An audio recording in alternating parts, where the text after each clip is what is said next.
Бүгінгі видеода айран өнімдерін дүкеннен сатып аларда міндетті түрде назар аударатын 3 нәрсе жөнінде айтатын боламыз.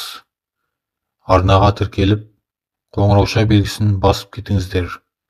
Ол біз үшін үлкен мотивация болады. Қазақша контенттің дамуына ат салсайық.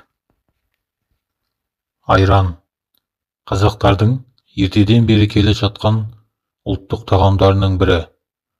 Айранның емдік қасиеті мол. Кешкі астан соң бір кесе айранды тұтынған адамның ас қорытуы жақсы болады. Айранның құрамындағы калий мен кальций сүйектердің, тістердің мықты болуына көмектеседі. Д дәрумені сүйектің беріктігін қатайтып, бұлшықеттерді нығайтады. Құрамындағы А дәрумені терінің жұмсақ және әдемі болуына жағдай жасайды. Айран құрамында болатын сүт қышқылды бактериялар ішектің жұмысын жақсартады. Дүкен сөрелерінен айран өнімдерін, йогуртты сатып аларда мына 3 нәрсеге қатаң мән беру керек. Біріншіден, бутелкедегі, тетрапакеттегі, пакеттегі сыртында жазылған жарамдылық мерзіміне қатаң түрде мән беру керек. Жарамдылық мерзімі өтіп кеткен өнімді алмау керек. Айран өнімдерінің сақталу мерзімі оның табиғи түріне, құрамына, консерванттар мен қоспалардың қосуына байланысты әртүрлі болады.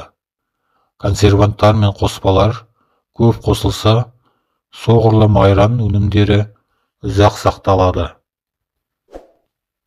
Екіншіден, қаптаманың ісінуі болса, яғни тетрапакеттердің, пакеттердің өзінің қалыпты жағдайынан ісініп, өріліп тұруы, ондай өнімдерді тұтынбаған жөн.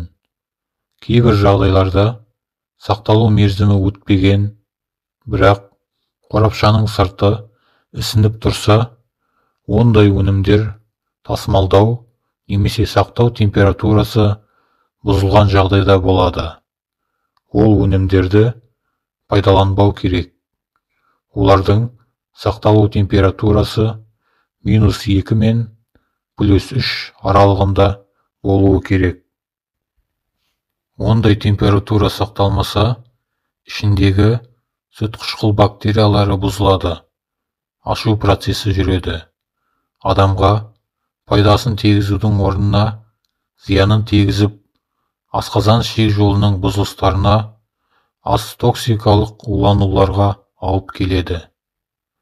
Үшіншіден, қаптаманың сыртындағы құрамында жазылған сүт қышқылды микроорганизмдердің мөлшері 10-ның 6 дәрежесінен кем болмауы керек. 6 дәрежесінен жоғары болса, тіптен жақсы. Ал төмен болып, 10-ның 5 дәрежесі болса, өнімнің құрамындағы пайдалы микроорганизмдер ішекке дейін жете алмай, асқазанның қышқылды ортасында өліп қалады. Ондай өнімдер ішектің жұмысына пайдасын тигізбейді. Сонымен қатар, өнімді пайдаланар алдында ашқан кезде ішінде шөгінділер болса, қышқыл, өткір иісі болса, бетінде көгергендер болса, пайдаланбауға кеңес беріледі. Өнім ашылғаннан кейін тоңазытқышта 24 сағат сақталуы керек және сол аралықта пайдаланып тастау керек. Одан артық сақталса, ішіндегі пайдалы заттары бүліне бастайды. Назар аударғандарыңызға рахмет.